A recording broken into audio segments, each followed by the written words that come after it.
Alrighty, gamers, welcome in to No Such Time Domain. Today we are reading Why is my sound on? Today we are reading Why is my sound on? Sorry for the echo. Alright, that should be good there. Sorry for that echo. I had everything set up, and I always end up with that one malfunction when I like start the echo. Um, Today we're reading 35 and 36. And we don't have too much more further to go. Um, no.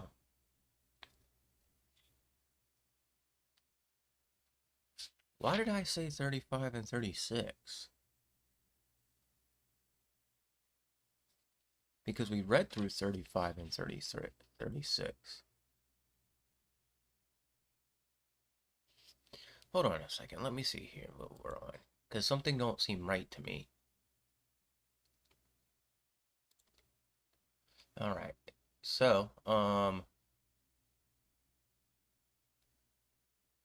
are we on 35 and 36 when I'm on when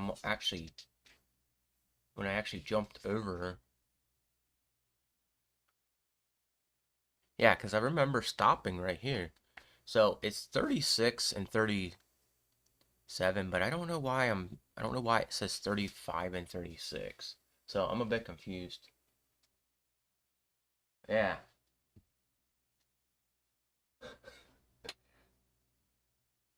Is that what that says in video?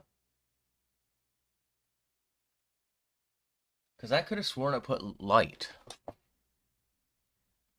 Because I do remember stopping here yesterday. I don't know what I'm not sure.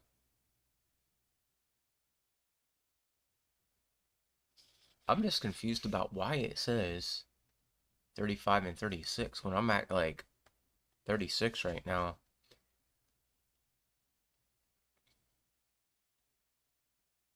Oh, I see. I see. Okay. So that's a mistake. Okay. So I read through 35 and read through 35 yesterday. So we were on 36 and 37. Let me see this. I don't Oh yeah, okay. So okay. Let me go back and refix it. Okay. So now. All right.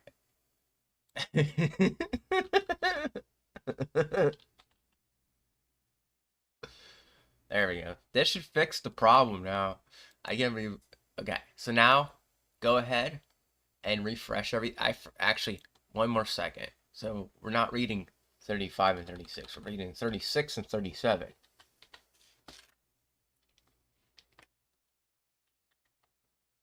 All right. So, okay, now go and refresh go and refresh everything. I know I'm an idiot, but sometimes that happens.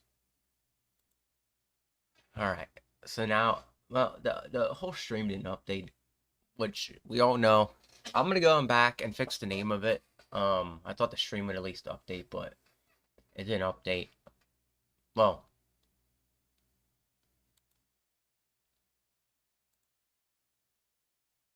yeah, so it should update to 36 and 37.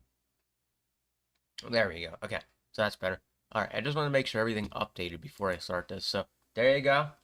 God's Light Bible reading 36 and 37. Not God's like Bible.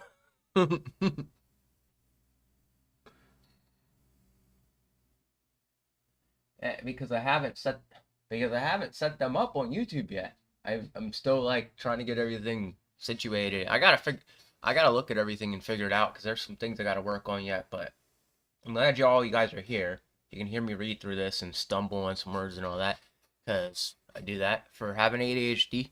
There's a struggle there, but I'm gonna go ahead and we're gonna read Bezo and Oed Oeleb. I can't pronounce that name, so bear with me.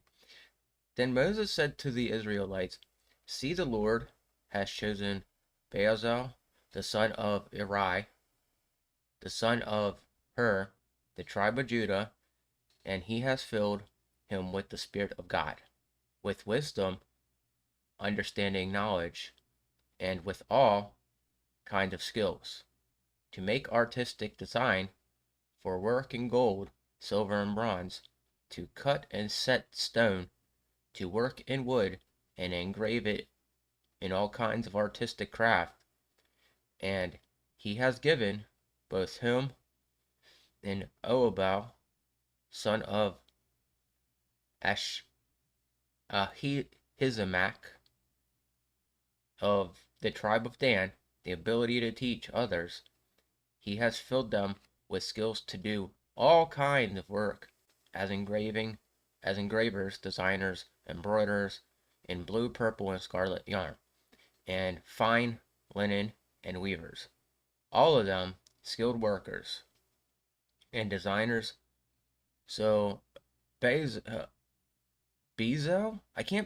there's two names here I can't pronounce. So Bezo and Oholiab, and every skilled person to whom the Lord has given skill and ability to know how to carry out all the work of the constructing the sanctuary, are to do the work just as the Lord has commanded. So the Lord just told these guys, hey, build all this so that way you can build it for me. I believe they're still building a tabernacle. I mean, this could be the place also where they build a temple of God, because I remember that coming up very, very soon. I just can't remember when. And but the tabernacle was what, yeah, okay. So right here later on they talk about the tabernacle. So it's the tabernacle they're building now. So this is the way that God wanted the tabernacle to be, exactly, precisely. And you know, it's where when you do that work for God, he'll bless the whole building, and he'll bless you, because again, like I say, I'm always saying here, follow what God wants. You'll be blessed, and you'll get a whole bunch of great things sent your way. So, all right. So, then Moses. Oh, that reminds me. I also forgot to share it into the Discord with you guys. Thank you for showing up.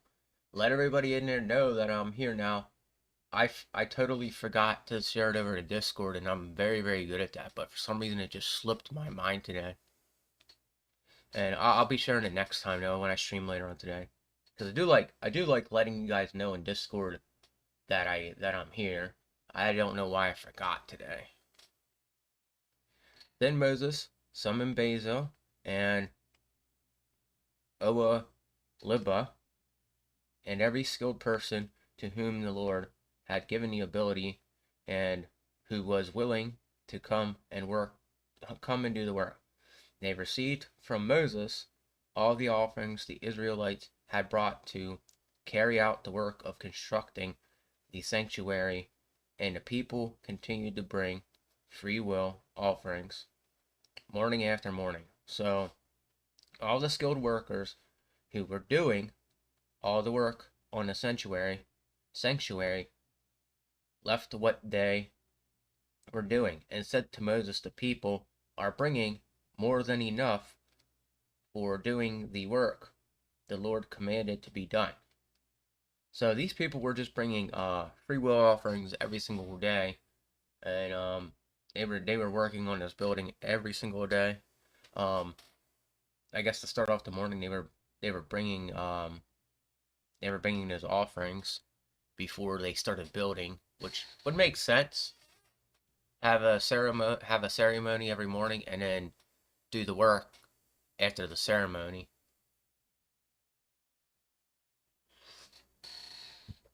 Like on construction sites, you know how like they get together and they're always like, we gotta do this thing today. Good work last night, guys. Stuff like that. That's what they were doing. So then Moses gave an order, and they sent his word throughout the camp. No man or woman is to make anything else as an offering for the sanctuary. And so the people were restrained from bringing more, because what they already had was more than enough to do all the work. The tabernacle. Actually, yeah. tabernacles, the next part. Alright. All those who were skilled among workers made the tabernacle with 10 curtains finely twisted, linen, and blue, purple, and scarlet yarn. The cherubim woven into them by expert hands. All the curtains were the same size, 28 cubits long and 4 cubits wide. They joined 5 of the curtains together, and this did the same with the other 5. Then they made loops of blue material along the edge of the curtain in one set, and the same was done with the end curtain in the other set. They also made 50 loops on one curtain and 50 loops on the end curtain. Of the other set with the loop opposite each other, they made 50 gold clasps and used them to fasten the 2 sets of curtains together so that the tabernacles was a unit. Right. So this whole thing made a tabernacle one whole entire unit after they got done with this part, or what they're planning on doing here. So when they built this part, this is what made the whole tabernacle whole and put together. So they made curtains of goat hair for the tent over the tabernacle, 11 altogether. All 11 curtains were the same size, 30 cubits long and 4 cubits wide. They joined 5 of the curtains into one set and the other 6 into another set. Then they made 50 loops along the edge of the end curtain in one set, and also along the edge of the end curtain in another set. They made 50 bronze clasps to fasten the tent together as a unit. They made for the tent a covering of ram skin dyed red, and over that covering of the other durable leather, they made upright frames of acacia wood for the tabernacle. Each frame was 10 cubits long and a cubit and a half wide, with 2 projections set parallel to each other. They made all the frames of the tabernacle in this way. They made 20 frames for the south side of the tabernacles and made 40 silver bases to go under. 2 bases for each frame, one under each projection. For the other side of the tabernacle, they made 20 frames and 40 silver bases, 2 under each frame. They made 6 frames for the far end, that is the west end of the tabernacle, and 2 frames were made for the corner of the tabernacle at the far end. And at these 2 corners, the frames were double from the bottom all the way to the top and fitted into a single ring. Both were made alike, so were 8 frames and 16 silver bases under 16 silver bases, 2 under each frame. They also made crossbars of acacia wood, 5 for the frames, no one side of the tabernacle, 5 for those on the other side, and 5 for the frames on the west at the far end of the tabernacle. They made the center crossbar so it extended from end to end. At the middle frames of the frames, they overlaid the frames with gold and made gold rings to hold the crossbars. They also overlaid crossbars with gold. So they're doing a lot of work here. Okay, so just imagine if they had actual blueprints for this. Like, God just was like, let me hand you the blueprints to this and please build this. How that would have been back then? Because drawing blueprints isn't actually that difficult. I learned how to draw them in college, actually. I drew blueprints for, like, Oh, what did I make blueprints for? It was some random building that they had me make a blueprint for back in college. But it's all about 3D perception. So, you know, it wouldn't be that hard for somebody like God to make a blueprint to a building or something like that. Anybody can do it. It's pretty simple. When I went to the Art Institute, that's one thing they taught me along with a bunch of other art skills. Um, and it was interesting. It was interesting what I learned at the Art Institute. They taught a lot of art there, but they still had that part where like even though they taught you art, you still needed to learn some mathematics. And that's the part I messed up in. That's the part I didn't give up. I just hate math. Math is not meant for everybody. There's people that are good at it, people that are absolutely horrible at it, like me. So, mathematics is a very hard thing to crack, especially when you get to the mathematics with like the numbers and the words. All right, the numbers and the letters. Then you gotta do an equation with letters that don't even make sense. Like it wasn't clicking with me because I'm like, okay, well, how does this even work? Because when you sit there and look at it, why are you using letters? Why were you using letters at that point? Mathematics was supposed to be all about numbers originally, and then they found a way to progress it and just turn it into like with letters and all that. Like, what is going on here? We don't usually do this. And how the heck is an A and a freaking B or no A and a D gonna make a Z? How the heck is that gonna work? Because that don't make sense to me. If that was the kind of equations that didn't make sense to me, and they would sit there and explain it to me, and I'd be like, what are you talking about, buddy? Like that's what I was saying when I was doing that kind of math, because it just doesn't make sense. When I was in college, that's the one reason I didn't get to finish college, because every time I get into college, there's that part of math that's done with letters that I just don't it just doesn't set with me. It doesn't click. It doesn't work. And that's why like people give me a hard time about not finishing college, but to be honest, I have a legit reason that I didn't finish college, and it was that. Everything else was easy. I could have done writing, I can do art, I can do everything else. But when it comes to math is one thing that draws me away from colleges.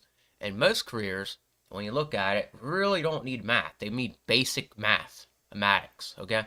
Like example, if you're gonna be if you're uploading something to YouTube, all right, you're uploading an image to YouTube you created. All you have to do is follow the sizing of the image that it says on YouTube, and then you got graphic design stuff done already. And I do all my own work, if you guys haven't noticed. So what really, really gets me is, what really gets me is the fact that, like, yes, I failed at math, but why the heck do I need math for a graphic design program? If you're going to go into a career, you should be taught specifically that career, and then once you're done, get sent out to the career field. Like, I think curricular activity when you get into college about what you really, really are there for is a good thing to have. I think there should be colleges based like that instead of, adding high levels of math and everything. Because at the end of the day, some of us aren't trying to be a rocket scientist. No offense, but we're like some of us just aren't trying to be a rocket scientist. We just want to understand the basics of how stuff is built, or like how graphic design works and stuff like that, so we can get into the industry. And that's where I didn't finish. But yeah, they taught me blueprints back at the Art Institute, and I kind of missed that place. But at the same time, um I only went there for like a year and a half, and it was a really good experience and really fun. I made some friends there and all that. It's a pretty cool experience, and I kind of wish I would have went there like single at the time, because it would have been a heck of a lot different. But hey, all right. They made the curtain of blue, purple, and scarlet yarn, and finely twisted linen with cherubim woven into it by skilled workers. They made 4 posts of acacia wood for the overlay with the overlaid them with gold. they made gold hooks for them and cast their four silver bases for the entrance to the to the tent. They made a curtain of blue, purple, and scarlet yarn, and finely woven twisted linen, the work of embroiderers. They made 5 posts with hooks for them. They overlaid the top of the post and their bands with gold and made their 5 bases of bronze. So, that's the end for that. So, I guess they're going to be building the actual Ark of the Covenant next, because it says the Ark next, okay? So, yeah. That thing there, I don't even know if I could sit there and write out blueprints on that, because that's just, like, that's a lot there to, like, really, really sink in. And, to describe it as a story, that's pretty amazing, actually. I don't know if I could describe anything I built as a story, because already, like, looking at it, it takes a lot of work. It takes a heck of a lot of work to write a whole story out about what you want built. You know, it's weird that what would have been interesting is if they would have put a picture of the blueprints inside the Bible, just to show you what it looked like, just to show you exactly what the building looks like. But they didn't do that with the Bible, and it would have been cool though. All right, so the Ark. Basil made the Ark of acacia wood, 2.5 cubits long, and a cubit and a half wide, and a cubit and a half high. He overlaid it with pure gold inside and out, and made a gold molding around it. He cast 4 gold rings for it, and fastened them to 4 feet, with 2 rings on one side and 2 rings on the other. Then he made poles of acacia wood, and overlaid them with gold. And he inserted the poles into the rings on the side of the ark to carry it. So they just described how the ark was built, and what it looks like. So it's a very small item when it comes down to it. Like, it pretty much, to me, I picture it as like a little box, or a box that carries, because the Ark of the Covenant is meant to carry, I believe, like, from what I understand, the 10 Commandments, the tablets for the 10 Commandments and the laws and all that. But, just picturing it alone, picture a box big enough to carry, like, paper, or something like that. Or like a box, I would say a box big enough to carry this Bible in, because that's technically, but, like, just remember they were using stone tablets back then, so just picture the thickness. So it could be the size of this Bible here, and we can, I'm just kind of curious as to how thick those tablets were that the Lord wrote everything on, because they, I don't know, it just has to be pretty thick. They have to be pretty thick. All right. He made the atonement cover of pure gold, 2.5 cubits long and a cubit and a half wide. Then he made 2 cherubim out of hammered gold. At the end of the covering, he made cherub, no one on one end, and the second cherub on the other end. At the 2 ends, he made them of one piece, with cover. The cherubim had their wings spread upward, shadowing over the cover with them. Cherubim covered each other, looking toward the cover.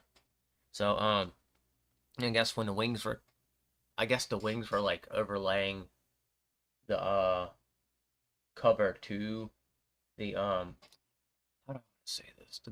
The wings were overlaying the cover of the Ark of the Covenant, Ark of the Covenant. So, what I'm picturing here is the box having a wings on.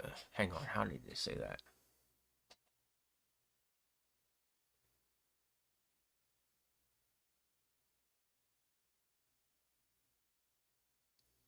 So it doesn't describe how many wings were on this box, but I'm picturing like a wing in each corner covering over it. The tablet, or the table. Okay, they made the table of Achaia wood, 2 cubits long and a cubit wide, and a cubit and a half high. Then they overlaid it with pure gold and made molding around it. It also made around it a rim a hand breadth wide and put a gold molding on the rim. They cast 4 gold rings for the table and fastened them to 4 corners, where the 4 legs were. The rings were put close to the rim to hold the poles used in carrying the table. The poles for carrying the table were made of Achaia wood and were overlaid with gold. They made from pure gold the articles of the table, its plates and dishes and bowls and the pitchers for the pouring out of drink offerings.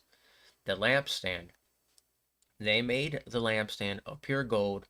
They hammered out its base and shaft, and made its flower-like cups, buds, and blossoms of one piece, with 6 branches extended from the side of the lampstand on 3. 3 on one side and 3 on the other.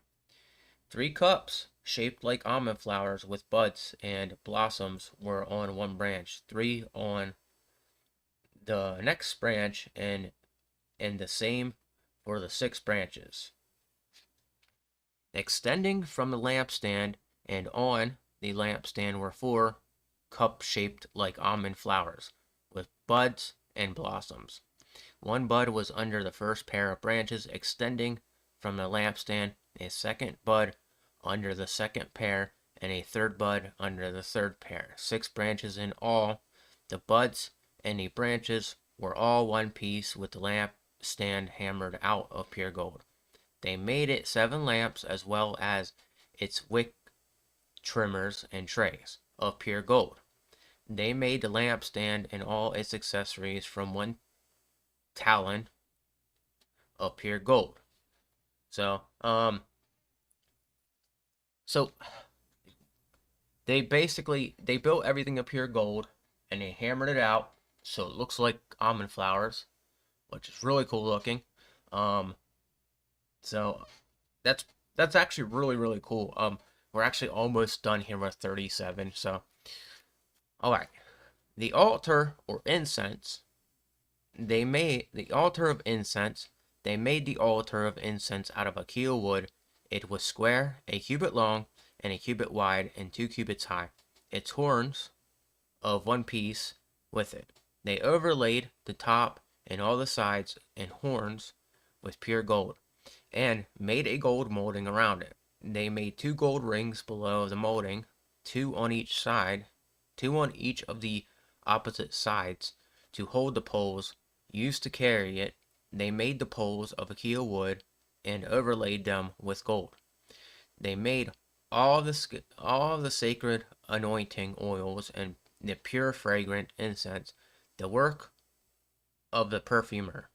So, all right. So they basically put a lot of stuff into this Ark of the Covenant. So yeah, I'm done earlier than I thought. So, tonight we are reading.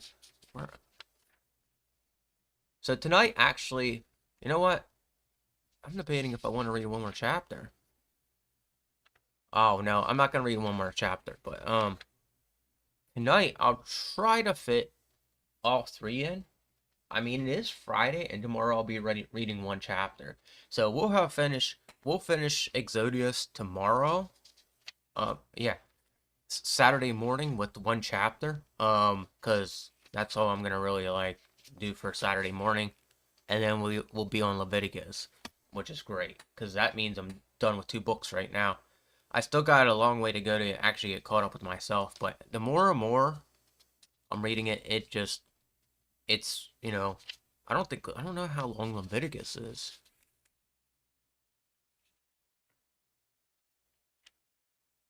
Wonder how long Leviticus is. Because there's a chapter in here, there's a book in here that's just like super short. Alright, so Leviticus is 27 chapters. We'll get done with that in no time. We'll be at Numbers. Yeah, we're making our way through this. But yeah. So there you have it.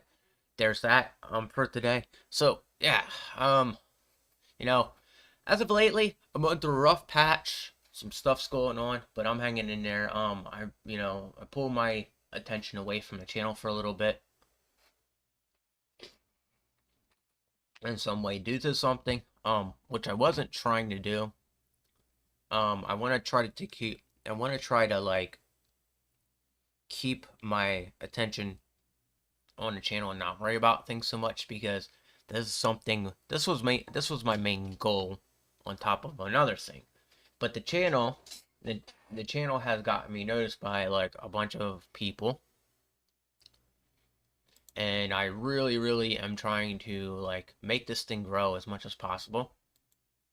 And I'm having a blast doing it. I'm having a really good time doing it, but there's parts of this that in YouTube, I will say, when you start YouTube and you get to higher numbers, it gets rough at times. You have your moments where like people really come down on you pretty hard, and it's part of what this whole thing is about. I went into YouTube with an open mind about how to do things and how things are handled, doing this as something like every day and getting myself out there. And the more and more I do it, the more and more I learn about myself, the more and more I learn what I can handle, and the more and more I'm getting better at handling those things. Before I started YouTube, I was just totally down in the dumps and I wasn't feeling good. And I really struggled to get myself out there and get myself noticed. And part of me, even though I'm here on a camera, I'm still struggling to do that in general. And I try my best. I'm a lot more talkative with people than I was a few months ago. But part of it feels like it's because I'm on here and they see me a lot and they see those numbers rising and we're like, okay, now he's cool to us. That's what I always keep in the back of my head. Okay, the thing is, like, I didn't come on YouTube to get popular or anything like that. I came on YouTube to preach God's word and see how well that would work for me. It works out extremely well. That's why I'm doing so good right now. But a lot of it does sit in the back of my head, where I came from, and where I was before I hit these numbers. And there's people in here right now that are watching me that I do highly appreciate, even though I argue with them because they like giving me a hard time. But I highly appreciate anybody who's there behind me on this, because you guys are the ones that like watch my stuff every day, talk to me every day, make sure I'm okay, and make sure, I continue on with this journey. If it wasn't for those people, I would really be struggling to do this. I did this by myself, but I didn't do as good by myself. I have people there backing me up, but I'm still doing things by myself, just a lot differently than I did the first time around. And the more and more I continue to do this, the more and more I see how strong I am on the inside too. And I see how capable I am of, I see how capable I am and strong I am when it comes to like saying prayer and getting myself out of like a bad line of thinking or something like that. Because that's one thing I'm working on right now, is getting myself out of a bad line of thinking and praying my way out of getting rid of that demon that's within me that's sitting there dwelling. And I'm aware that people joke with me. I'm aware that people give me a hard time. I'm aware that people say I don't like you, like some jokingly and stuff like that. But there's a part of it where you still got that. we all still have our like demons that linger about. We have our demons that set inside of us. And that's part of what my fight is. I still fight those things. I still fight, and the problem is there's people out there beside you that you can't rescue. You can't save. You can try your best to save them and you can pray for them all day long. But until they actually get on board with prayer and saying prayers and stuff like that, they won't change until they start doing it. They won't change until they read the Bible. They won't There's a lot of stuff that people people should try working on, but you can't tell people what to do. It's like they say, you can lead a horse to water, but you can't make it drink. That's and that goes for me sometimes. There's stuff that happens to me where I'll give you, there's stuff that happens to me that like people think is an incredible idea, but for me, in my head and in me in general, I know it might not be. I know it might not be. And that's where I understand myself. And when people try to intertwine me with groups of people that I don't want to like, that I already know that by watching them on YouTube and all that, I already know I'm not going to be a fan of them. I know I'm not going to get along with them. But it's no hard feelings. My thing is, if I know and have a strong feeling that I'm not going to like something, you will automatically normally hear me say that, okay? Now, there's a lot of stuff that I can look past and not have problems with. I do it all the time. But when it comes down to this YouTube channel and all that, this is more important than anything for me right now because it's God. God is on this channel. God is on my stream right now. And you don't want to mess that up. You don't want to take that away. You don't want to interfere with what God's doing here. Because if you do that, then you're not allowing God to make his blessings happen for everybody that's listening to this or everybody that's involved in this, That's why I do this every single day. That's why I say prayer every single day. That's why I do what I do here every day. But there's people from other communities. Now, if we were to take my other channel and look at it, it's still really small. It's picking up its traction, okay? And that's the area you want to go to if you're looking for something outside of the biblical Bible readings, saying prayer and stuff like that. That's what you want to go to, okay? People don't want to pay attention to that. I have 2 separate channels for that reason. All right? I don't know, it just seems like it's very, very hard for people to understand and grasp that sometimes. And it's, I should start explaining that more often because this channel I'm on here right now, this channel on YouTube is meant for Christianity stuff, like Bible readings, talking about God, praising God and stuff like that. That's what this channel is for. This channel probably will never change. Because if I'm doing good with what I'm doing, if I make the changes, it's going to be in the art. It's not going to be what I'm doing here. My content is going to remain the same. The cameras might get upgraded. Equipment will probably get upgraded. The house around me will probably get upgraded. But I'm not going away from doing this. That's something that, because I got numbers off of reading this and then praising God on it, on top of it, yes, it changed a little bit because I started to stream. Now, the only way things are going to change around here is when I start having people on this show to read the Bible with me. Take turns reading the Bible and break down with the meaning behind the Bible.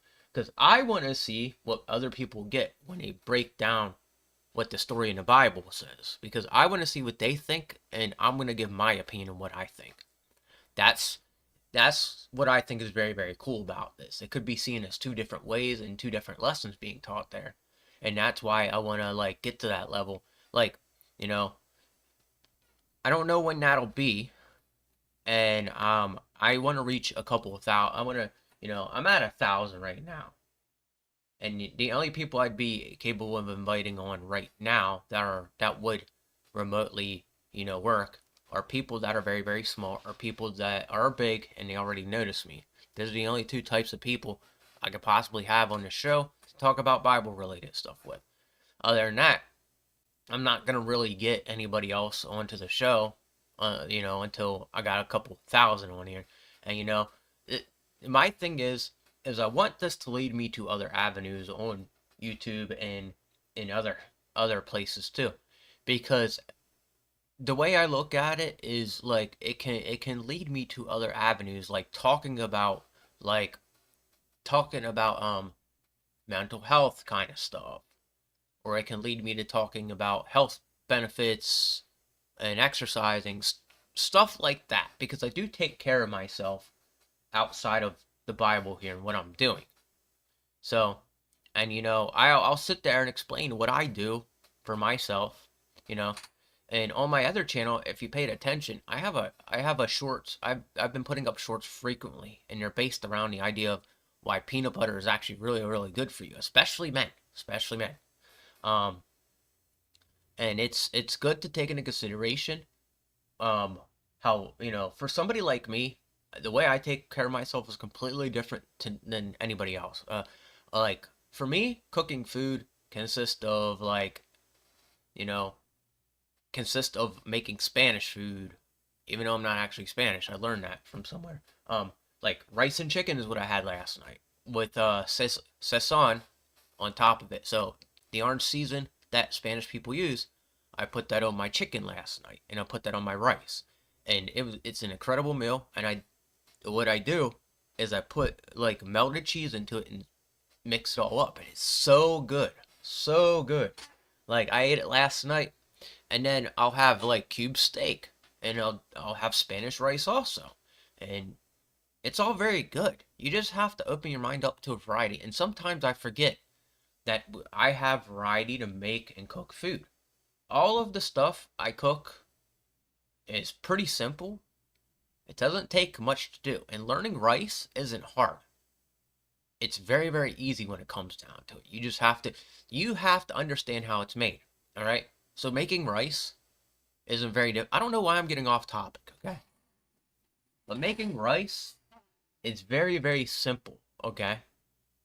All right, so making rice, you pour the rice you pour grease on the bottom of the pan, whatever kind of oil you're using, you know, and then when it comes down to it, you put the rice in there, you pour a little bit more oil on top. Not too much because I've been doing that lately.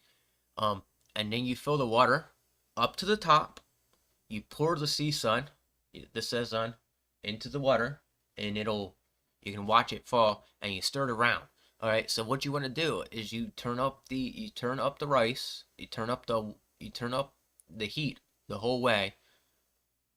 Let it boil, and then once it gets down to the bottom, once it gets down to the rice, turn it down, turn it to a low, so it can set, and you have good rice that way. I make incredible rice.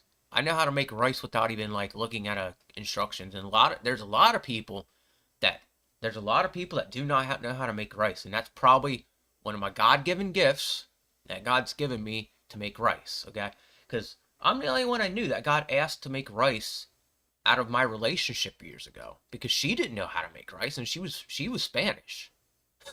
So that just goes to show you that like people can cook certain types of food coming from certain types of cultures, and then other people can't cook certain types of food coming from certain types of cultures. You know, and my dad taught me to cook. My dad taught me to cook Philly cheesesteaks, stuff like that, and I took those sort of recipes and and when I moved out, and now I'm doing my own thing, I'm making them now. So, um, you know, there's a lot of stuff that I just simply throw together. It's simple, and that was stuff that I got along the way.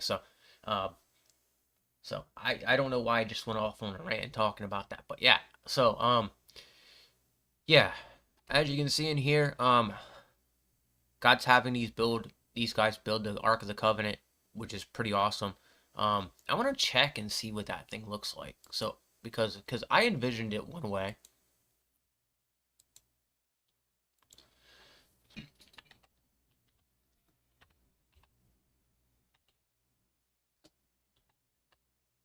All right, the Ark of the Covenant. All right, so here's what it looks like. Okay, it is a very very Egyptian thing actually, and it is made of pure gold. And this is what everybody envisions it looks like. Now, Do we actually know what it looks like? I don't, we can't actually foresay because I still believe it's in God's temple, and I don't, I really, really don't. I really know people can't go in there when it comes down to it. So here, let's pull the screen down. This is what the Ark of the Covenant actually looks like. So I was kind of right in a way because what these are on top, these would be considered as angels, is what I want to say. Um, but as you can see here, it's actually a really nice looking item. I thought it was smaller. I was picturing a small item, but it's a pretty decently sized item that they carry those things around in. And think about what they're carrying around in it. They're carrying around like stone tablets. So those things have got to be heavy. And that's why you have like 4 men carrying them around and all that. They're carrying the tablets, they're carrying incense. And it's it has to be incredibly heavy. Think about what Moses was doing when he came down the mountain with those tablets, how heavy those tablets actually are. And, you know, how much weight has to be put in these to actually, you know, actually really be able to carry it like that. And it's just wild to think about how much this thing weighed back in the day when they didn't have any real idea of transportation. Like, I don't know when the wheel was invented, but they didn't have time to do that because this is what God wanted from them.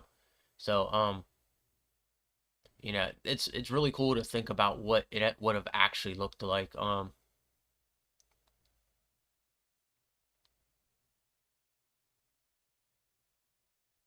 See, this is a modeled replica. So, my question is like, you know, I believe it's in God's temple, and we can like, I don't think we can get inside of God's temple. Here, this is what God's temple looks like. Okay, God's temple. So this is God's temple right here.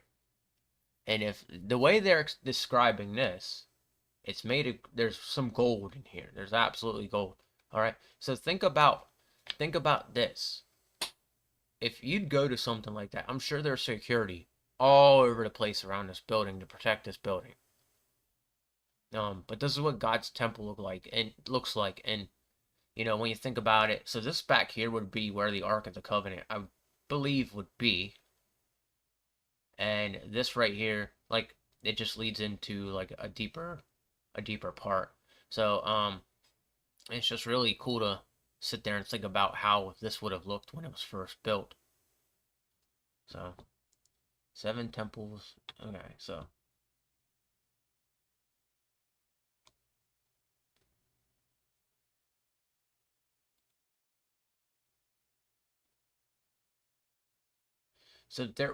so in the Old Testament, and then there's well, this might be described later in the Bible.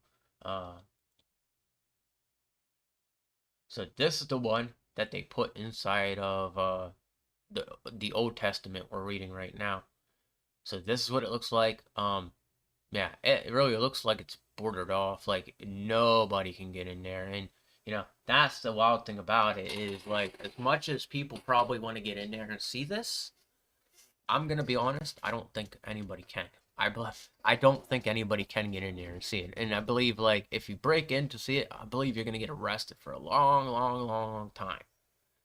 You know, and to get people to actually listen to you and block this off and all that would be, it's an incredible feat. But I'm sure it's blocked off very, very well. So, all right. So we got like about 10 minutes. So, yeah, I just wanted to look at that because they're talking about a tabernacle in here right now. And I'm trying to remember when it is they build the temple. I think the temple comes up later on. The tabernacle though, let me see what that looks like because I want to get an example.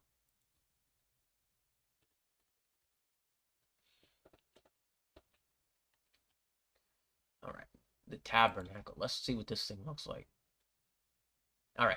So it is pretty much essentially the temple of God, actually, like when you look at it here. Okay. let's pull this down again. The tabernacle is this thing right here. All right.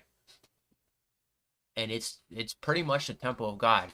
Comparison. I guess they like build it over time, because at first this is what it looked like. It was pretty simple, and back in the day, when you think about it, you didn't really have people like being destructive like they are today. There were, but it was like it just seemed like it wasn't as much. Now, as of today, um, it's one of those things that, like, for people to want to break inside of something like God's temple or whatever, you have to be ready to commit a serious law and get in trouble for that serious law.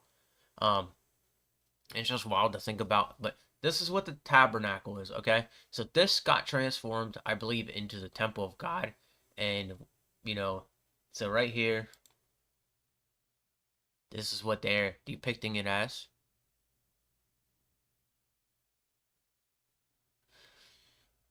So yeah, okay. So this is Exodus 40, which is like later on. So when we get to Exodus 40, this is what it's gonna look like.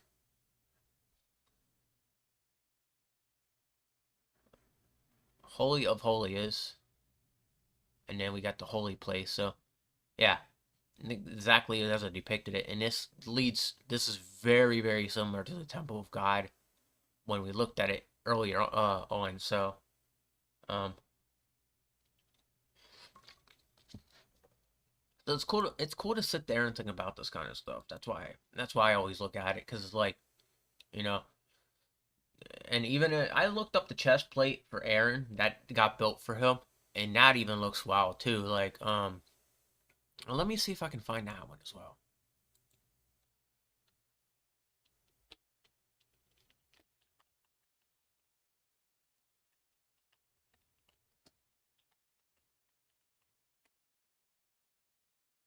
All right, so Aaron's chest plate really looks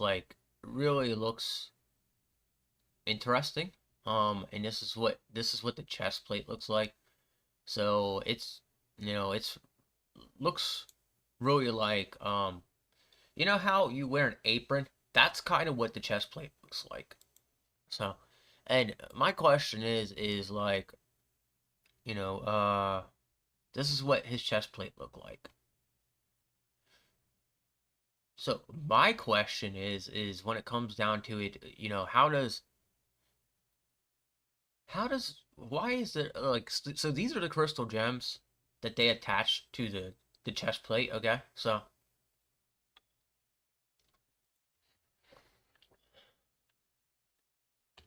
what does the Bible say about crystals?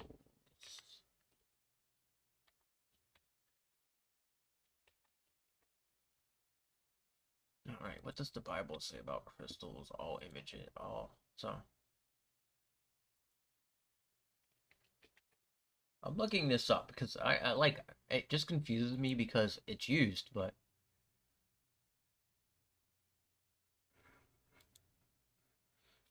all right, crystals is again mentioned in all of these right here.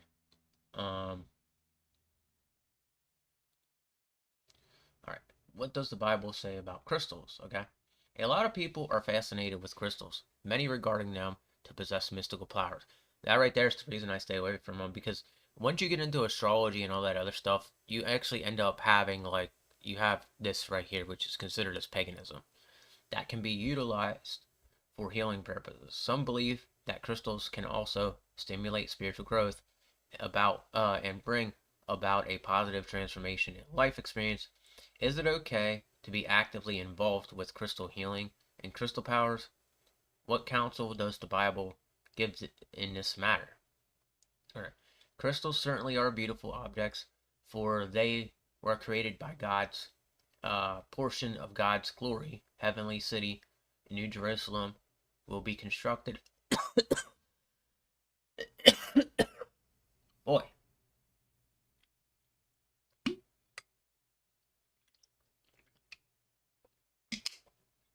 All right.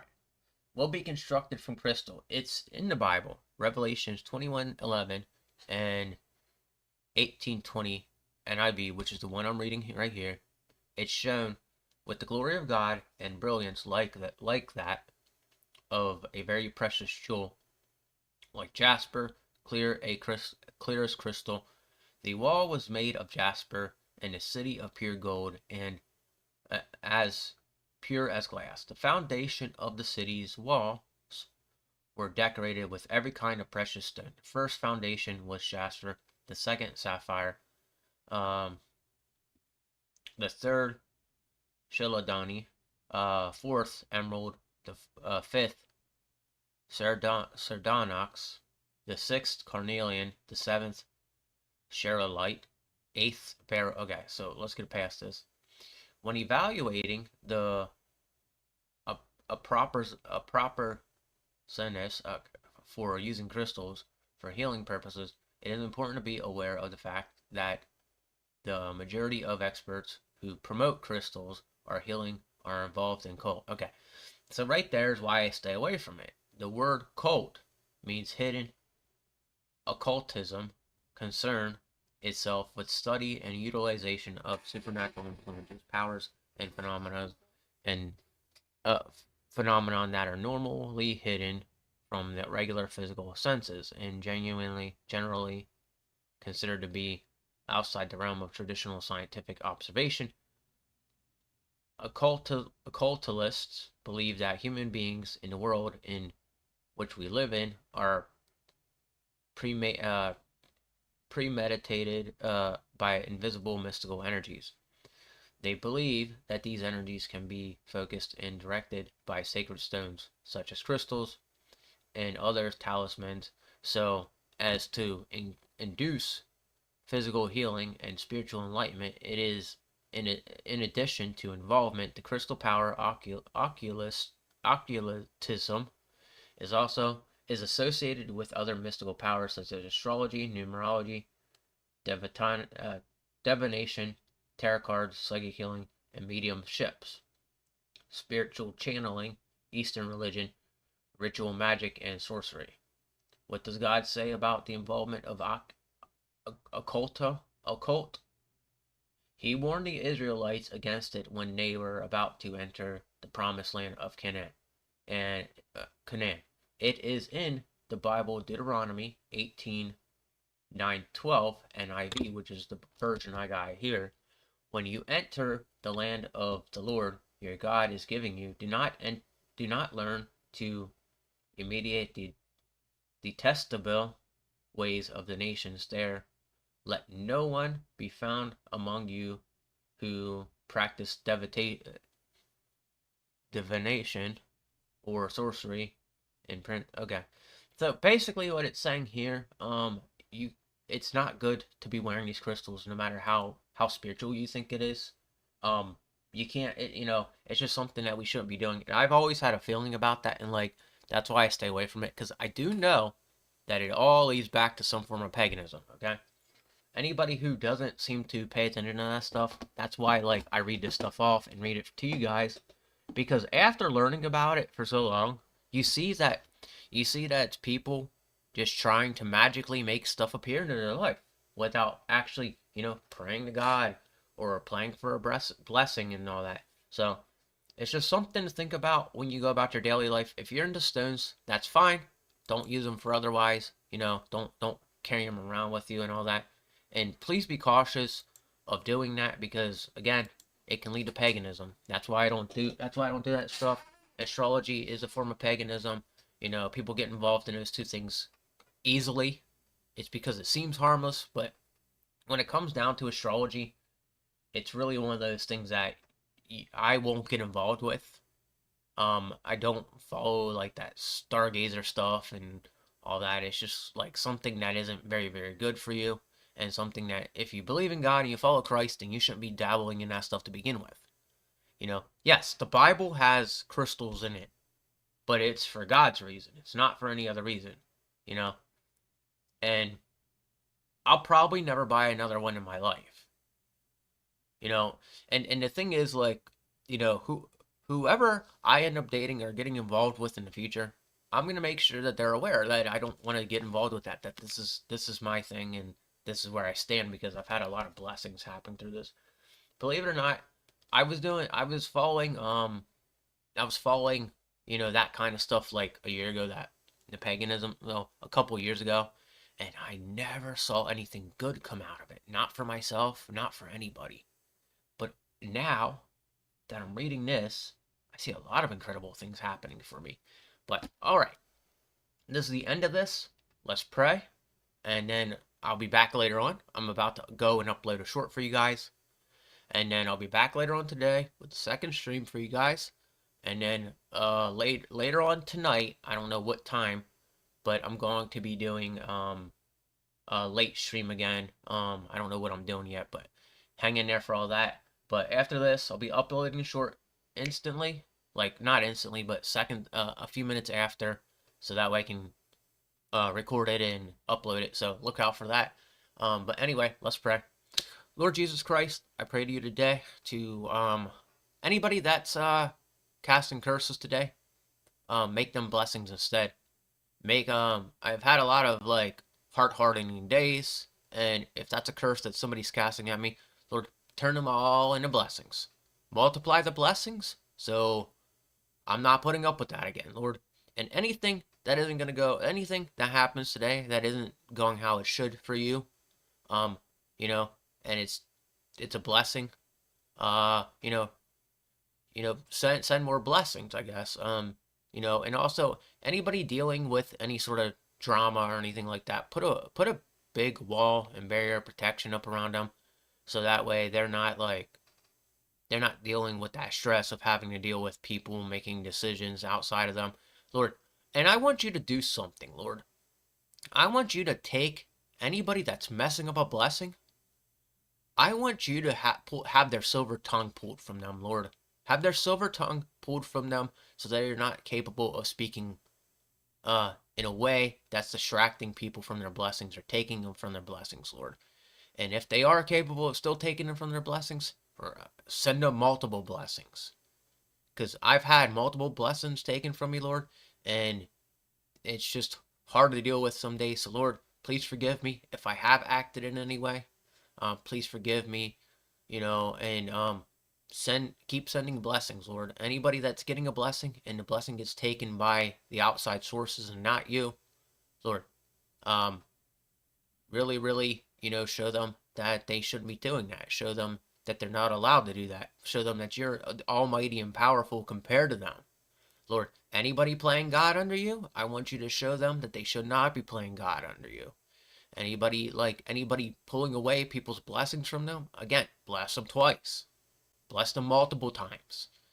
And Lord, if anybody needs protection today of any sorts, or like needs negativity taken from them, Lord, bless them with your holy light, and have your Holy Spirit run through them and scare away those demons, and get rid of them. In Jesus' name, amen. So there you have it. That's it for me today. I'll be back later. But until then, guys, take it easy. Have a wonderful morning, wonderful afternoon, whatever time of day it is for you. And I'll be seeing you later on tonight with 38 and 39, and then tomorrow we'll do 40. And that's the end of Exodius. So, all right, take it easy. Have a good day. God bless you, and